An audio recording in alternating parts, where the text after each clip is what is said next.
চতুর্থ শ্রেণীর প্রিয় শিক্ষার্থী সালদার স্যার ইউটিউব চ্যানেল থেকে তোমাদের সবাইকে স্বাগতম। আজকে তোমাদের জন্য একটি নতুন ভিডিও নিয়ে এসেছি।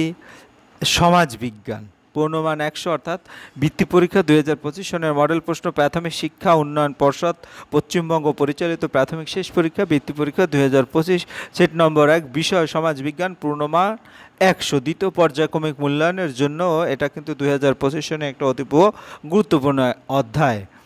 চতুর্থ শ্রেণী ক্লাস 4 আমি বিশ্লেষণ সহ সম্পূর্ণ সমাধান দেখাবো। আশা করি এই ভিডিও যদি তোমরা মনোযোগ সহকারে দেখো তোমরা বৃত্তি পরীক্ষার একটা পূর্ণাঙ্গ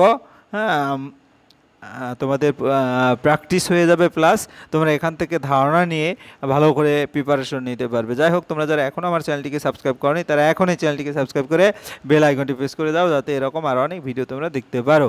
চতুর্থ শ্রেণী বৃত্তি পরীক্ষা 2025 সনের মডেল প্রশ্ন, বিষয় সমাজ বিজ্ঞান, প্রাথমিক শিক্ষা উন্নয়ন পর্ষদ পশ্চিমবঙ্গ পরিচালিত শেষ পরীক্ষা। এটা পূর্ণমান 100, সময় 150 মিনিট অর্থাৎ 2.5 ঘন্টা। সিলেবাস, নম্বর বিভাজন এবং নমুনা প্রশ্নপত্র সহ সমস্ত ইনফরমেশন দেবো আমি এই ভিডিওতে। তো সরাসরি চলে যাচ্ছি পরীক্ষার সময়। পরীক্ষার সময় হচ্ছে 9, 10, 11, 13 ও 14 অক্টোবর 2025। পরীক্ষার সূচি: মাতৃভাষা 9 অক্টোবর, গণিত 10 অক্টোবর, সমাজবিজ্ঞান 11 অক্টোবর, বিজ্ঞান 13 অক্টোবর এবং ইংরেজি 14 অক্টোবর। মোট 400 নম্বরের পরীক্ষা। মাতৃভাষা 100, গণিত 100, সমাজবিজ্ঞান আজকের যে সমাজবিজ্ঞান টপিক্স, বিজ্ঞান 50 এবং ইংরেজি 50। আমি ইতিমধ্যে মাতৃভাষা তথা বাংলার উপরে মডেল প্রশ্ন দিয়েছি, গণিতের উপরে মডেল প্রশ্ন দিয়েছি, বিজ্ঞানের উপরেও দিয়েছি, ইংরাজির উপরেও দিয়েছি। আজ সমাজবিজ্ঞান আমি এক এক করে একাধিক মডেল প্রশ্ন দেবো। আশা করি এই প্রশ্নগুলি যদি তোমরা বেশি বেশি করে পড়ো তাহলে তোমরা পরীক্ষার জন্য ভালো একটা প্রস্তুতি তোমরা পেয়ে যাবে। প্রতি বিষয়ে 5 নম্বর 30, তবে 400 নম্বরের মধ্যে 136 নম্বর পেলে পাস বলে গণ্য করা হবে। বৃত্তি মেরিটেড ভিত্তিতে এককালীন রাজ্য জেলা বৃত্তি যথাক্রমে 1200 এবং 600 টাকা দেওয়া হবে। এক্ষেত্রে সরকারি ও বেসরকারি বিদ্যালয় পরীক্ষার্থীদের জন্য পর্ষদ নির্দিষ্ট পৃথক মানের ভিত্তিতে বৃত্তি প্রদান করা হবে। মাধ্যম অর্থাৎ কেউ বাংলাতে, কেউ হিন্দিতে এবং কেউ উর্দুতেও পরীক্ষা দিতে পারবে। পরীক্ষার ফিস হচ্ছে 30 টাকা এবং এখানে তোমাদের যেটা সিলেবাস আছে সেটা যদি আমি বলি, বাংলা আমি ইতিমধ্যে আগেই বলেছি, গণিত, সমাজবিজ্ঞান। আজকে সমাজবিজ্ঞানের সিলেবাসটা বলবো। আমাদের পরিবেশ বইয়ের 50 থেকে 91 পৃষ্ঠা এবং 100 থেকে 129 পৃষ্ঠার মধ্যে যাবতীয় যত প্রশ্ন আছে সকল প্রশ্নই আসবে তোমাদের জন্য। আমি যদি একটা কথা বলি সেটা হচ্ছে, তোমরা এই পৃষ্ঠাগুলি যদি পড়তে পড়তে একবারে নখদর্পণে মুখস্থর মতো করে ফেলো তাহলে আশা করি সমাজবিজ্ঞানে 100তে 100 না হলে 95, 98 নম্বর তোমার জন্য কঠিন কোনো নম্বর হবে না। তারপরেও যদি এরকম মডেল প্রশ্নগুলি ভালো করে দেখবে সকল প্রশ্নই তুমি পারবে। সরাসরি চলে যাচ্ছি প্রশ্ন। তো এখানে দেখো, প্রাথমিক শিক্ষা উন্নয়ন পর্ষদ পশ্চিমবঙ্গ পরিচালিত প্রাথমিক শেষ পরীক্ষা বৃত্তি পরীক্ষা 2025 সনের মডেল প্রশ্ন, পূর্ণমান 100, বিষয় সমাজবিজ্ঞান, ইতিহাস ভূগোল। কিন্তু সমাজবিজ্ঞান এর মধ্যে মূলত ইতিহাস ভূগোল। 2 ঘন্টা 30 মিনিটের পরীক্ষা। এখানে দেখো 1 নম্বরে 10 মার্ক আছে, অর্থাৎ এখানে তোমার 12টি প্রশ্ন আসে, 10টি অ্যান্সার করতে হবে। 2 নম্বরে যে কোনো 10টি 2 মার্ক করে 20 নম্বর। 3 নম্বরে হচ্ছে 10টি প্রশ্ন, এখানে 5 মার্ক করে, যদিও একবারে বড় প্রশ্ন তারপরও 5 মার্ক করে দেওয়া হয়েছে। 4 নম্বরে তোমাদের 8 মার্ক করে 2টো প্রশ্ন, 8 দুগুণে 16 এবং 5 নম্বরে 4 মার্ক। 7কে আমরা নানা রকম আকারে দেখি কেন। তো সরাসরি আমরা এখন উত্তর আলোচনায় যাব। শূন্যস্থান পূরণ করি যে কোনো 10টি। তাহলে এখানে 12টি প্রশ্নের মধ্যে আমি এই প্রশ্নটা আবার একটু বড় করে দেখিয়ে দিচ্ছি। এই হচ্ছে তোমার প্রশ্ন। যাই হোক, এবারে প্রথম 1 নম্বরে, মানুষের প্রথম কাজের ধাতু হলো কি? আমি যদি উত্তরগুলি দেখি, মানুষের প্রথম কাজের ধাতু হলো তামা। ড্যাশ ছাড়া তো গাড়ি চলবেই না, চাকা ছাড়া গাড়ি চলবেই না। মানুষ যখন জঙ্গলে বাস করত তখন অস্ত্র হিসেবে গাছের ডাল, লাঠি ব্যবহার করতো। পশ্চিমবঙ্গে টয় ট্রেন আছে দার্জিলিংয়ে। তারপরে তোমার কি হলো, ছৌ নাচে ড্যাশ পড়তেই হয়, মুখোশ পড়তে হয়। মানুষ প্রথমে পোষ মানিয়েছিল কুকুর প্রাণীর। মাংসাশী প্রাণীদের খাদ্য ড্যাশ প্রাণী, তৃণভোজী প্রাণী। ঋতুতে দিন ছোট রাত বড়, শীত ঋতু। ড্যাশ সমাজে আজও মা পরিবারের প্রধান। খাসিয়া সমাজে আজও মা পরিবারের প্রধান। একই পরিবারের শাখা পোশাখা একসঙ্গকে বলে আত্মীয়। ড্যাশ মরচে পড়ে নষ্ট হয়ে যায়, লোহা মরচে পড়ে নষ্ট হয়ে যায়। দুপুর 12টায় ছায়ার দৈর্ঘ্য সবচেয়ে ছোট হয়। এরপরে দেখা যাচ্ছে পরের প্রশ্ন তোমার এখানে কি 2 নম্বরের প্রশ্ন হচ্ছে এক কথায় উত্তর দাও, শীতকালে ভিজে জামাকাপড় তাড়াতাড়ি শুকিয়ে যায় কেন? শীতকালে এখানে কিন্তু 2 নম্বরের শীতকালে বাতাসে জলীয়বাষ্পের পরিমাণ কম থাকে তাই জামাকাপড় তাড়াতাড়ি শুকিয়ে যায়। ঋতু কাকে বলে? হ্যাঁ, কিছু সময়ের জন্য আবার পরিবর্তনকে ঋতু বলে। ব্রোঞ্জ কি? হ্যাঁ, তামা ও টিন মেশানো এক ধরনের ধাতুই হচ্ছে ব্রোঞ্জ।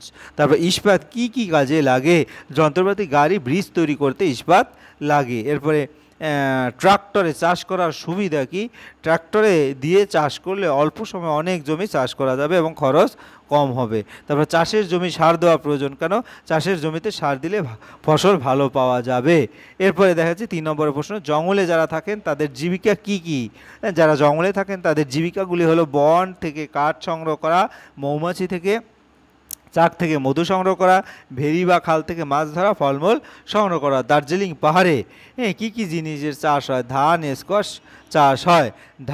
চাকার চাকায় লোহার বের দেওয়া হয় কেন? লোহার চাকা বের দেওয়া হয় কারণ চাকাটিকে আরও শক্তপোক্তভাবে তৈরি করার জন্য। কুম্ভকাররা তৈরি করেন এমন দুটি জিনিসের নাম লেখো। কুম্ভকাররা মাটি, হাঁড়ি এবং কলসি তৈরি করে। নকশি কাঁথা কি দিয়ে বানানো হতো? বাংলার মেয়েরা সামান্য শাড়ি ছেঁড়া কাপড় দিয়ে নকশা করা কাঁথা বানাতো। কাঁথার গায়ে গল্পকথা, বাঘ, সিংহ, ঘোড়া, চুচু, সুতো ফুটিয়ে তোলা হতো। কর্মকার কাদের বলা হয়? যারা কুড়োল, কাটারি, কাস্তে কাটারি তৈরি করে এবং ধার দেয়। মানুষ বাঘকে পোষ মানতে পারেনি কিন্তু গরুকে পোষ মানতে পারলো কেন? মানুষ ভাগ্যে পোষ মানাতে পারেনি কারণ বাঘকে পোষ মানাতে পারেনি। বাঘ মাংসাশী প্রাণী, গরুকে পোষ মানাতে পেরেছিল কারণ গরু তৃণভোজী প্রাণী। যাযাবর কাদের বলে?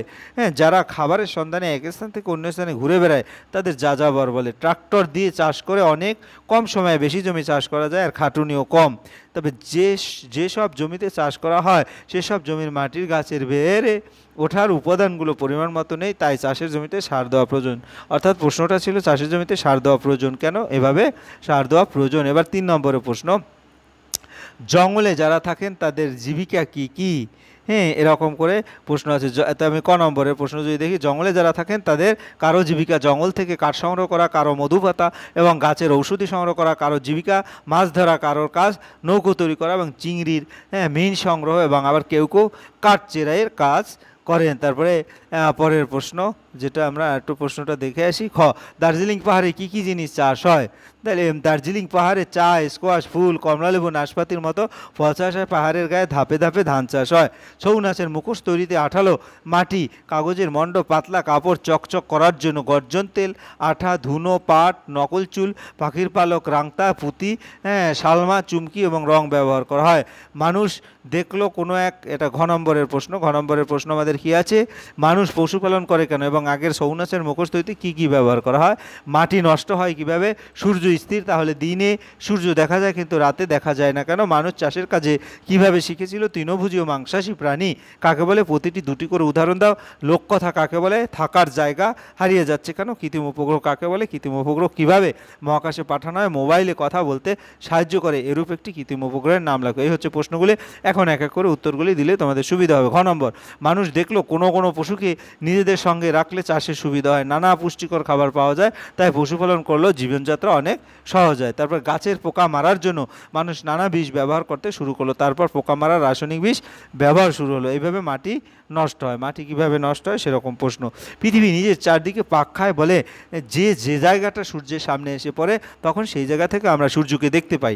আবার কখনো সূর্য আমাদের পিছনে চলে যায়, তখন তো আমরা দেখতে পাই না। দিনের বেলা সূর্য আমাদের সামনে এসে পড়ে তাই তাকে দেখতে পাই, আর রাত্রিতে সূর্য আমাদের পিছনে চলে যায় বলে তাকে দেখা যায় না। 6 নম্বর, মানুষ লক্ষ্য করেছিল পশু পাখি ফল খাওয়ার সময় তাদের মলত্যাগের সময় বীজ মাটিতে পড়েছে, কয়েকদিন পর দেখা গেল ওই বীজ থেকে গাছের চারা বেরোচ্ছে। এইভাবে সে সময়ের মানুষ বীজ মাটিতে ফেলে চাষ করতে শিখেছিল। এরপরে ছৌ নাচের মুখোশ তৈরিতে কী কী, এটা তো আমি বলেছি। মানুষ পশুপালন করে কেন? মানুষ পশুপালন করার দুটি উদ্দেশ্য। প্রথম উদ্দেশ্য হলো দুধ পাওয়া যায়, দ্বিতীয় উদ্দেশ্য হলো মাংস পাওয়া যায়। তবে কুকুরের পালন হয়েছিল আত্মরক্ষার জন্য। মাটি নষ্ট হয় কিভাবে? মাটির সে উত্তর দিয়ে কীটনাশক এবং রাসায়নিক সার দিলে মাটি নষ্ট হয়। সূর্য স্থির, তাহলে আমরা কেবল পড়ছি রাত্রিতে সূর্য দেখা না, কারণ পৃথিবী নিজ যে আবর্তন করে, ফলে একদিকে অন্ধকার অন্যদিকে আলোকিত। মানুষ চাষের কাজে কিভাবে শিখেছিল? মানুষ অন্যের দেখে দেখে চাষের কাজ শিখেছিল। তৃণভোজী প্রাণী ও মাংসাশী প্রাণী কাকে বলে? প্রতিটি দুটি করে উদাহরণ দাও।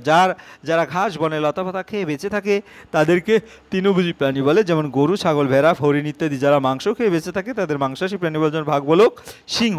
লোককথা কাকে বলে? লোকের মুখে মুখে যে কথা প্রচলিত থাকে সেগুলিকে লোককথা বলে। থাকার জায়গা হারিয়ে যাচ্ছে কেন? এখানে থাকার জায়গা বলতে যে প্রশ্নটির কথা জানতে চাওয়া আছে তা হলো বন্য জন্তু, গাছপালা কেটে অরণ্য ধ্বংস করা, উপযুক্ত খাদ্যের সংকট দেখা দেওয়ার কারণে থাকার জায়গাটা কমে যাচ্ছে। হ্যাঁ, কৃত্রিম উপগ্রহ কাকে বলে? যে উপগ্রহ পৃথিবী থেকে পাঠানো হয় সেইগুলোকে কৃত্রিম উপগ্রহ বলে। কৃত্রিম উপগ্রহ রকেটের সাহায্যে পাঠানো হয় এবং মোবাইলে কথা বলতে সাহায্য করে। এর একটি কৃত্রিম উপগ্রহের নাম হচ্ছে ইনচার্ট। হ্যাঁ, যে কোনো দুটি প্রশ্নের উত্তর দেবার 4 নম্বরের প্রশ্ন 8 মার্ক করে। মানুষ কীভাবে আগুন জ্বালাতে শিখেছিল? আগুন আবিষ্কারের ফলে মানুষের কী কী সুবিধা হলো? মানুষ প্রথমে আগুন থেকে আগুন জ্বালাতে শিখেছিল, পরে চকমকে পাথর ঘষাঘষি করে আগুন জ্বালাতে শিখেছিল। আগুন আবিষ্কারের ফলে মানুষ কাঁচা মাংস পুড়িয়ে নরম করে খেতে পারত, প্রচণ্ড শীতের হাত থেকে বাঁচতে পারত, অন্যান্য জন্তু জানোয়ারের হাত থেকে বাঁচতে পারত। আদিম মানুষ কোথায় ছবি আঁকতো এবং কী দিয়ে ছবি আঁকতো? কিসের সাহায্যে ছবি আঁকতো? আদিম মানুষ পাহাড়ের গুহায় দেয়ালে ছবি আঁকতো, কাঠ কয়লার কালি, জন্তু জানোয়ারদের ছবি মেশানো মাটি দিয়ে ছবি আঁকতো, গাছপালা, মানুষের ছবি, জন্তু জানোয়ারের ছবি এবং শিকার করার ছবি আঁকতো। টিকা লেখো। ঝুমুর গান, লালন ফকির। ঝুমুর গান, ঝুমুর শুধু গান নয়, ঘুমুর নাচও একসঙ্গে হয়ে থাকে। নাচের তালে তালে নাচ আদিবাসী মেয়েরা, সাঁওতাল মেয়েরা হাতে হাত ধরে এই গান করে। এই নাচে এগুলো বীরভূম, বাঁকুড়া, মেদিনীপুর অর্থাৎ পুরো রাঢ়বঙ্গ জুড়ে এই নাচের প্রচলন দেখা যায়। লালন ফকির ছিলেন বাংলার এক মহান বাউল সাধক, যার কাছে আল্লাহ, হরি, রাম, রহিমের আসন ছিল সমান। 3 মানুষে মিলনের বাণী প্রচার করেছিলেন। এরপরে হচ্ছে চাঁদকে আমরা নানা রকম আকারে দেখি কেন? চাঁদ পৃথিবীর উপগ্রহ। 20 দিনে চাঁদ পৃথিবীর চারদিকে একবার ঘুরে নেয়। পৃথিবীও নিজে আবর্তন করেছে। চাঁদের আলোকিত অংশ সবসময় আমরা সম্পূর্ণ দেখতে পাই না, কমা বাড়া দেখি, সেজন্য চাঁদকে আমরা নানা রকম আকারে দেখি। এই হচ্ছে তোমার টোটাল একটা 100 মার্কের প্রশ্ন এবং তার সমাধান। আশা করি ভিডিওটা যদি স্কিপ না করে পুরোপুরি ভালোভাবে দেখো তাহলে তোমরা প্রশ্ন সম্পর্কে এবং তার উত্তর সম্পর্কে যথেষ্ট পরিমাণে অকবল এবং সচেষ্ট হবে এবং পরীক্ষাটা তোমাদের প্রিপারেশনটা ভালো হবে। আমি এরকম করে এক এক করে আরও বেশ কয়েকটি প্রশ্ন দেবো। তোমরা যদি আমার চ্যানেলটাকে সাবস্ক্রাইব করে রাখো তাহলে পরবর্তী তোমরা এই সমস্ত প্রশ্নর ভিডিও তোমরা নোটিফিকেশনে দেখতে পাবে। যাই হোক, আজ এই পর্যন্তই। তোমাদের যদি বলবো ভিডিওটি একটু ভালো লেগে থাকে তাহলে অবশ্যই তোমরা সাবস্ক্রাইব করে না থাকো আমার চ্যানেলটিকে সাবস্ক্রাইব করে বেল আইকনটি প্রেস করে দাও। ভিডিওটি দেখার জন্য অসংখ্য ধন্যবাদ। ভিডিওটি ভালো লাগলে লাইক, কমেন্ট, শেয়ার করতে ভুলবে না।